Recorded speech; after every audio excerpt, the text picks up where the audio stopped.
I am the person I am today, and I have the skills I have today because of the animals. You know, they're the ones who have taught me compassion. They're the ones who have taught me sorrow. They're the ones who have taught me, they've taught me everything. I'm Jen Moroz, and this is Furball Confidential. There are dog whisperers, and then there's Sherri Davis.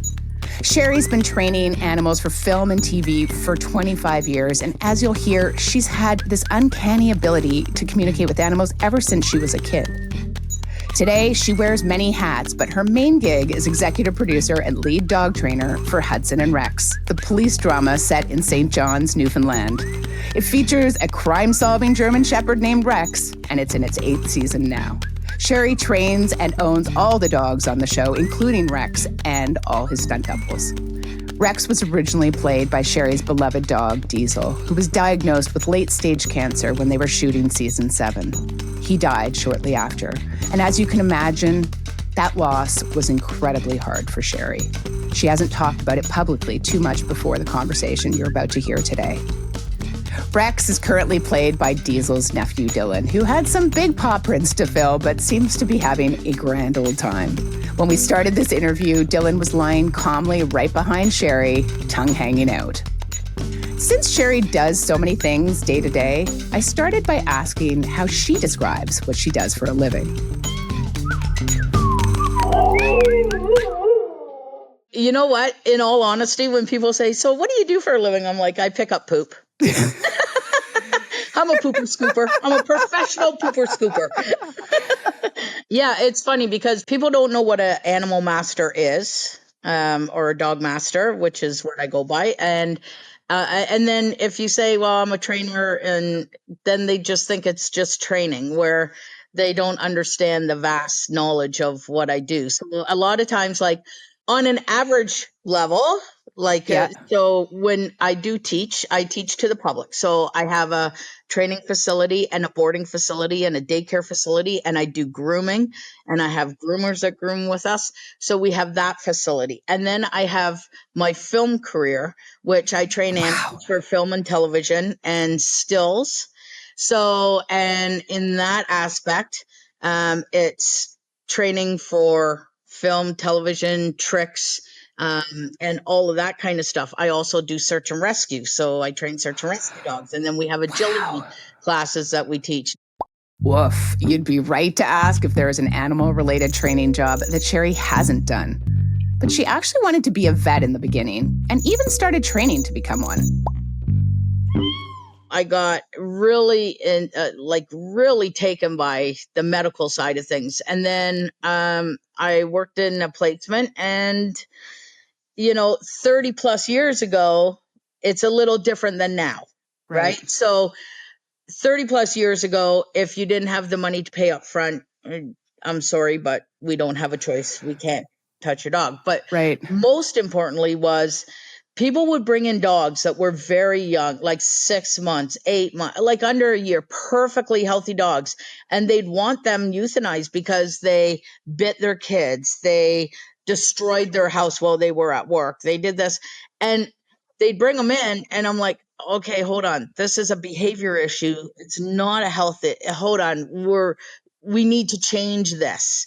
Wow. And I couldn't do it. And I was just like, back then you could go down the farmer's street and go, and it would say free kittens, free puppies $5. And exactly. It was a totally different world. And yeah, so I kind of would switch course out the back door, and I was like, I can't do this. It's too stressful for me. I just can't.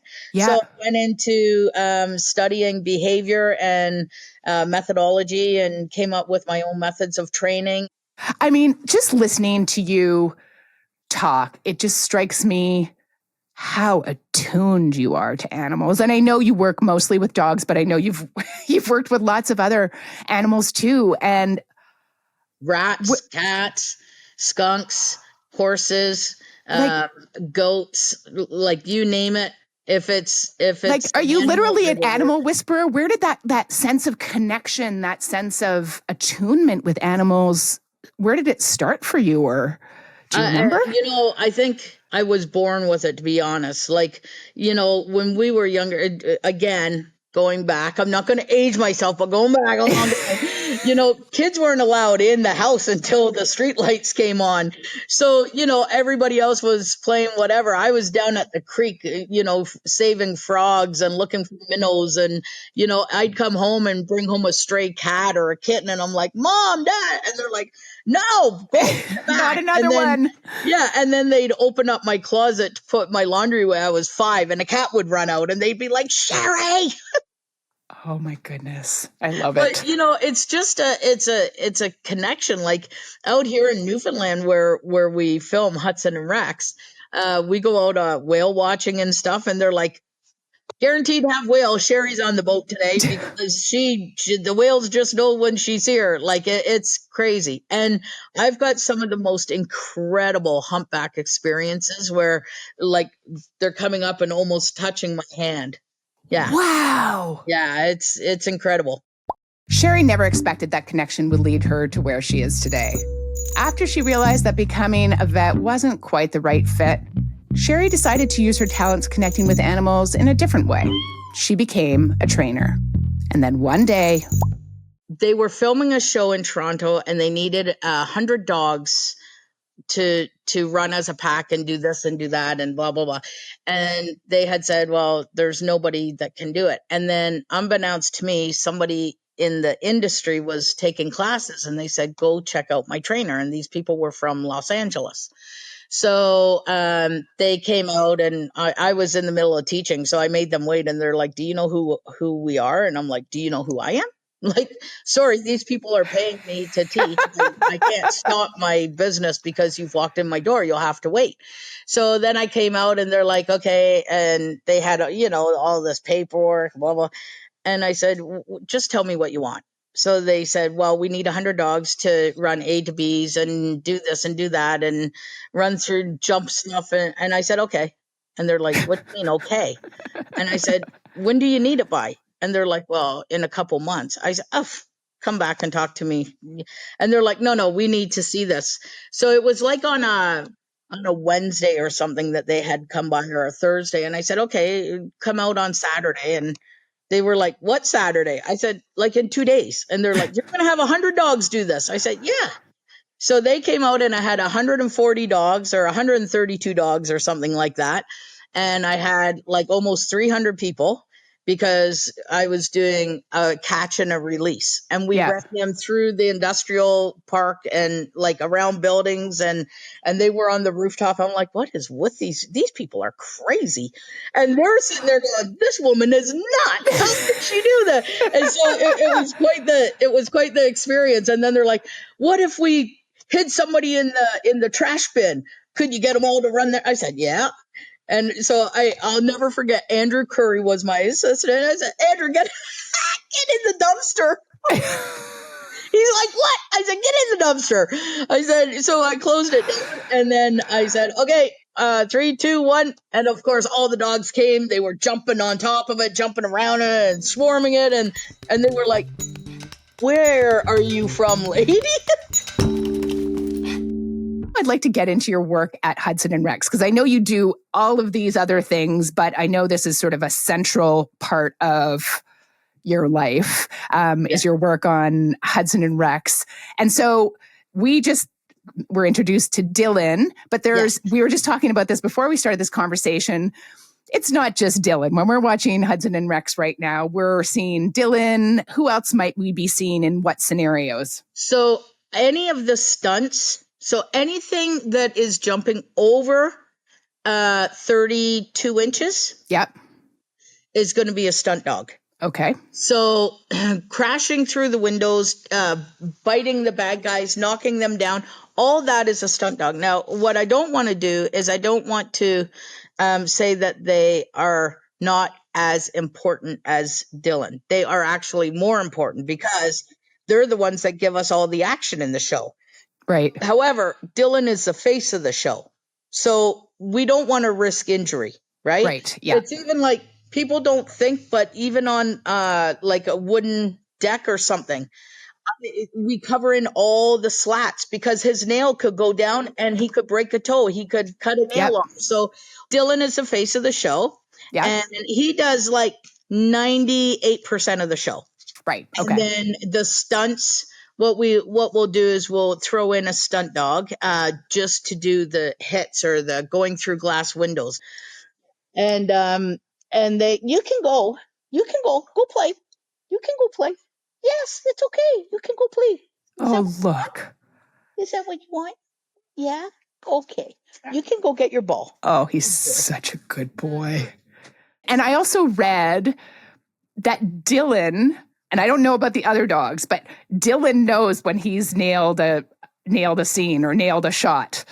Oh yeah. So this year he really has come into, and we can say back to ones, and he okay goes.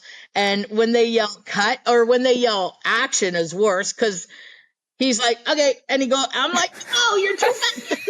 I'm like, so the when you're on set, they're usually like action, and I'm like, no, no, no, you got to be quiet. So it's like, and action. Oh, that's hilarious. So what you're saying is he knows his words a little too well. So he knows when the scene's done. He knows. Oh yeah, he knows. And he knows. It's so funny because he knows if we're in a master. A master is when you shoot this big wide shot, right? Yeah. So everybody is playing and you shoot this big wide shot. And then you do like individual actors one at a time, and he gets his own. But it's so funny because when we do the big wide shot, he comes in and he sits and he's like, I know you're not going to use this of me looking around, so I don't have to pay attention. It's not my signal. Yeah, it's so funny. But when the cameras are right on him, he's like, Oh. hello, I'm here. Do you see me? Oh, he's like, I got a face for this camera. That's amazing. Yeah. But I know it sounds like this is a crazy amount of work for you, but also for the dogs. Like, what is life on set like for them? Do they get a chance to relax, and what are the conditions for them? You mentioned safety is of, major priority. Just so you know, I'm here in the training facility now, and our floors are all cushioned floors in the training facility, right? We also have mats. Like I can take you on a walkabout, but we have 2-inch mats. We have 6-inch mats. We have 8-inch mats. We have 30-inch mats. We have crash mats that are like 48 inches. There are more mats, and I'm sure the production was like, this. What is with this woman? She's got more mats than anything. But, we've got the dogs jumping off a 10-foot high scaffolding or, 6-foot. And we always jump them into a big matted pit. Like these dogs are never touching real ground. Even on the day when we shoot, we always shoot one with the mats down as a safety. And then I'll do one take without mats. So they only ever land on ground once without mats. And that's how I have 8-year-old stunt dogs, to be honest. Right, because they're protecting their joints. Yes. And then all the dogs get massage therapy every week. They all go to a spa every week. They get a pedicure and a manicure every week. I might like to be one of your packs, Sherri. Yeah. They have the stunt dogs have their own trailer, which is all temperature controlled. They like it at around 67 degrees year round. And then Rex has his own trailer. They have their own cooks. We cook for the dogs every single day. So we cook roast beef, boneless chicken breasts, and then they have some turkey. And then they'll get in every now and again, they'll get like a sweetmeat for doing some scent detection and stuff. So we cook for the dogs and we measure their food, their daily intake, so we know how much food they're getting. And then at the end of the day, okay, they still require 2/3 of a cup of food to, based on what their activity is. So Dillon plays Rex, and Rex is just known as this I'm going to say superhuman, but super dog, who just has this uncanny sense. What about Dillon in real life? What is he like? He loves learning, and he's kind of like quirky about it. But when he learns something new, his eyes, like when you clap, it's like, yay! His eyes light up, and he like bounces like, and his tail wags, and I'm like, Oh, I've never had a German Shepherd that wagged a tail so much in my life. oh, that's so beautiful. What a scene you just painted. Yeah, it is the most adorable thing because he's so proud of himself. And again, I believe in clapping and I believe in showing the dog that emotion because that's how they communicate to each Yeah. other is through body language and emotion. They don't talk to each other per se.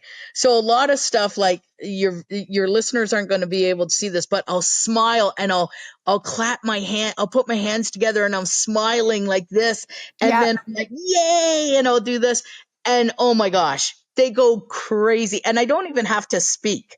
Like I can Yeah. just do the motion. And then on the other hand, if he's being silly, I can just put on like a mad face. Remember when you were a kid and your mother used to give you that evil eye? I Oh, give do that to I? him and he's like, I get it, Mom. Yeah. Oh, I'm not joking around anymore. we were just talking before we actually started to press record on this conversation. Dillon stepped in, Yeah. and you said, like, really became Rex in such a like stand-up way. Like he really stepped in. What was the story there and how So he came into the fold? it was a tragedy, to be quite honest. So it was a Sunday morning because our Sunday is Monday. I got up and I looked at Diesel and I said, something's wrong. So I ran out to my assistant, Victoria, and I said, Vic, take Dillon and Dante to set. Something's wrong with Diesel. And she said, what do you mean? I said, I can just tell. Again, that's that intuition, right? I could just look at him. And I said, it's not good. It's bad. And of course, she had said, okay, let's go to work. And he ran to the front door, right? Diesel Oh, did. because And he wants to, he's that devoted, right? Whatever you want, yeah, Mom, whatever you want. So I said, no, Deez, you're staying. Come on, bud. And he was kind of heartbroken. Like he was like, why aren't we going? It's a work day, After yeah, 2 days of training, like to learn new behaviors, they're ready to go to set. They are the happiest people on a Monday morning. It's not even funny. They're the happiest crew members. So, uh, everybody was like, he seems fine. He wants to go to the trail. He wants to work. And I said, there's something wrong. Anyways, I went to the vet, same thing. They thought I was crazy. And it ended up, we did emergency surgery. His spleen burst. oh, So, poor baby. yeah, so we had done emergency surgery and it was about 2 in the morning when he got out of surgery from like 6:30 in the morning when we discovered something. But they're like, oh no, blood work's fine. And I'm like, listen, I know I'm not leaving this hospital. I know my dog is dying. There's something Yeah, wrong. In the meantime, poor Vic is on set with Dillon with Dillon and Dante, and she's like, listen, there's an emergency, and thank goodness it was a studio day. yeah. And our cast is just the most fabulous cast you could ever ask for. Like Kevin, Justin, and Mako got us through season 7, and without them, we wouldn't have had a season 7 because they really pitched in helping us get Dillon into the Rex, into being Rex. Because Were, he hadn't played Rex at all at that point. no, It had no, been Diesel, so he had to step in cold and learn his yeah, lines. yeah, everything. It was all new to him. Wow. And so they were phenomenal. And then season 8, I couldn't be prouder of the cast with Luke Roberts joining us. And oh my gosh, he has put in so much time with Dillon. He's been to the house and he's been in the backyard playing with the dog, and he has that bond like no other. It's remarkable. And they all like they all pet him and interact, and they all pay him, and they're all like, okay, Dillon, no, you're going to look at me now. And they have helped immensely. Without that cast, we wouldn't have a show. Right. he wouldn't be the dog that he is now. You know, I can do so much training, but at the end of the day, if you're going to work and and you aren't being reciprocated, Yeah. you're not going to go to work anymore, regardless of how good you are. And he gets so excited. He goes in the morning and wags and gives them kisses, and you know, they have been incredible. And the crew has been incredible. So, you know, I'm very blessed that way. Yeah. But it Um, sounds like Dillon also just did it sounds like you were a pretty proud. I'm so proud. Like, he went in not knowing anything, got thrown into this. And then we were doing the oyster episode, actually, Yeah. which was, I think, 703. And my gosh, he'd never been on a boat. He'd never been on a wharf. He was scared of everything. And, you know, you got a robotic camera coming at him, and he's like, what? What's that? And God bless our camera operator, Matt.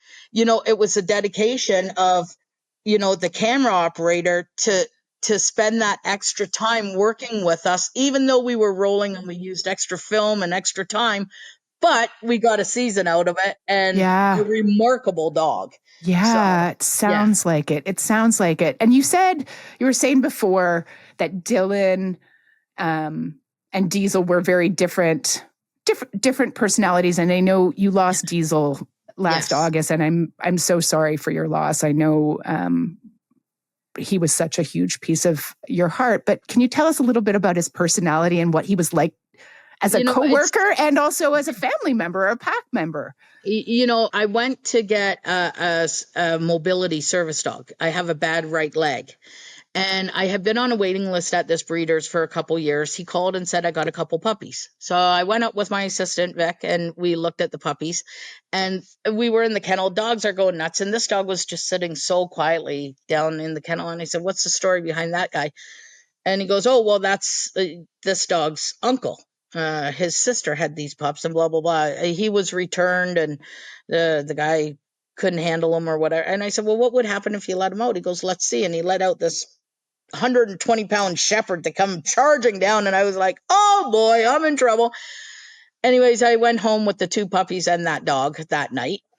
And just the next day, I was having meetings with production, with the producers, and my staff had brought him up to train because they were supposed to be gone. And Adam Haight was the producer, and he turned around and said, that's Rex. And I was like, oh no, I haven't even had that dog like 12 hours. I've just brought that dog home, blah, blah, blah. And he said, well, you train all these other dogs? I said, yeah. He goes, train that one. I'll be back next week with camera crew to do a Come tape. on. Yep. So I had 1 week, and I'm like, oh buddy. No So pressure. no pressure, but he was you know, if you went near his back end, he would turn on you. Like, Yep. you know, but the nicest, the sweetest guy, but more dominant, Right. right? Where he, if he wasn't sure, he would stand up. Yeah. I don't know about this. Where Dillon is like, oh shit, I'm hiding behind mom. Okay. Yeah. Yeah. So it was like, okay, you're definitely not Uncle Diesel, because he was so confident. And if he got like unsure about something, his reaction was fight. Yeah. Let's go. Bring it on. Where Dillon's reaction is, okay, that's fine. My mom will take you on. Diesel, amongst other things, was an actor. And I know your team advocated to have him remembered this past year at the Canadian Screen Awards.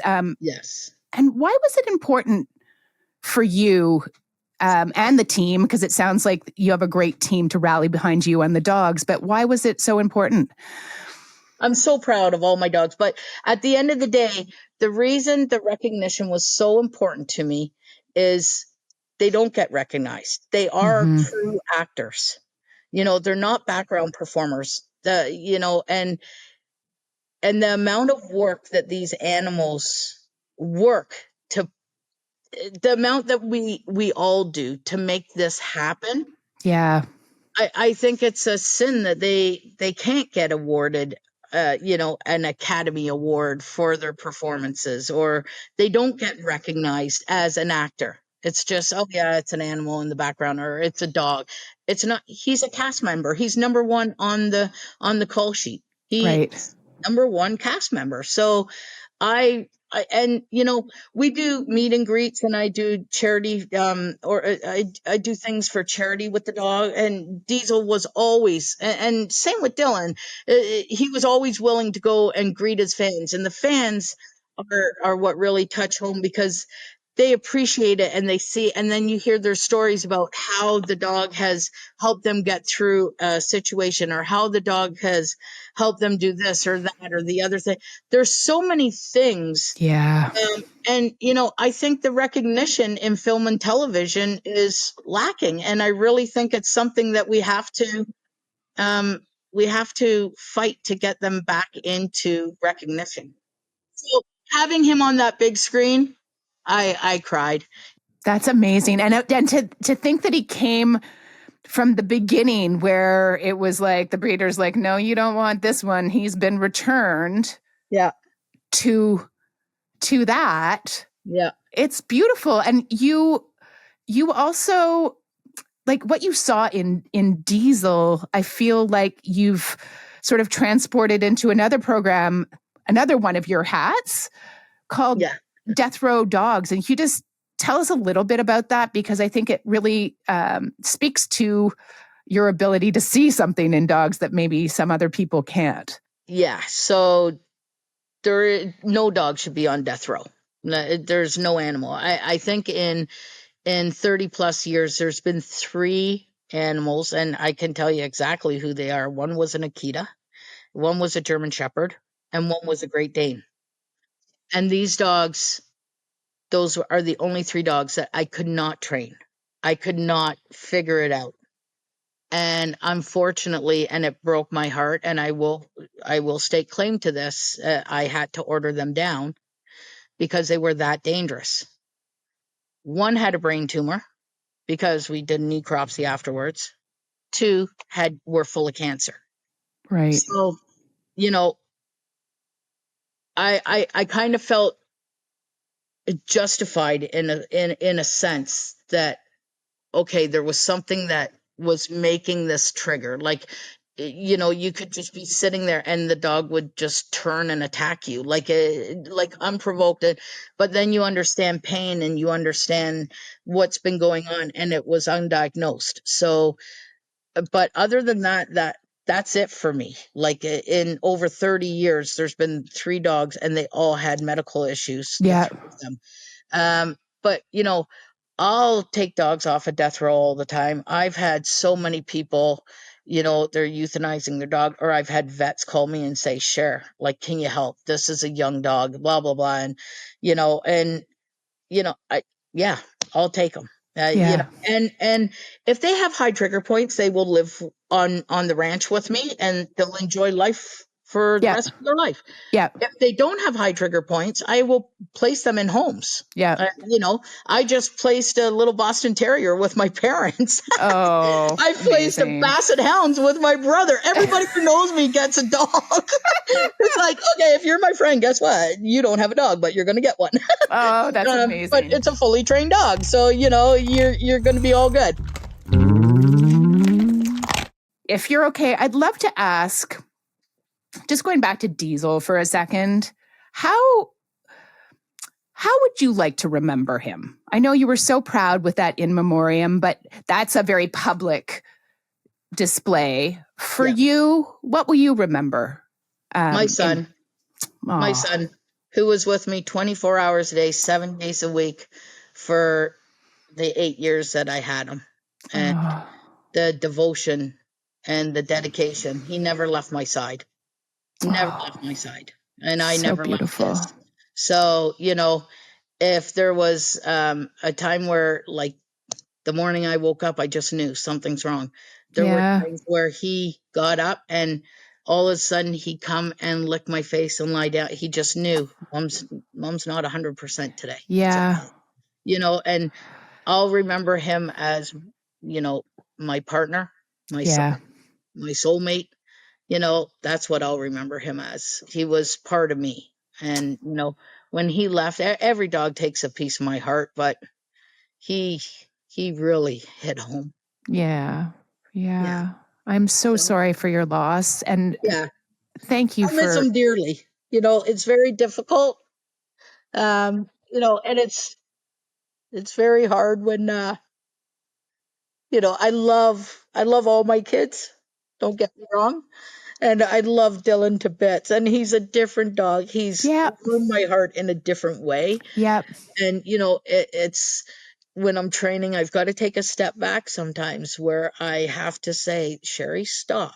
This isn't Diesel. right, You need to settle down. You need to think about things, and you need to give them a hug now and say you're sorry and start over. right. Because it's easy to compare, right? And especially So when they easy. look so much alike. Yes. And Yeah. and then you have a Dillon and you have a Diesel. Now here's a for instance, because I'm tearing up, and he is just sitting looking at me with these big eyes. Like Oh, he is locked into me. And that's that emotional attachment that we have, that right? attunement. Yeah. Mhm. And I didn't think I would ever get that with another dog. Like I really, you know, but it just shows like he's over on his mat and he stopped everything and he's just staring at me.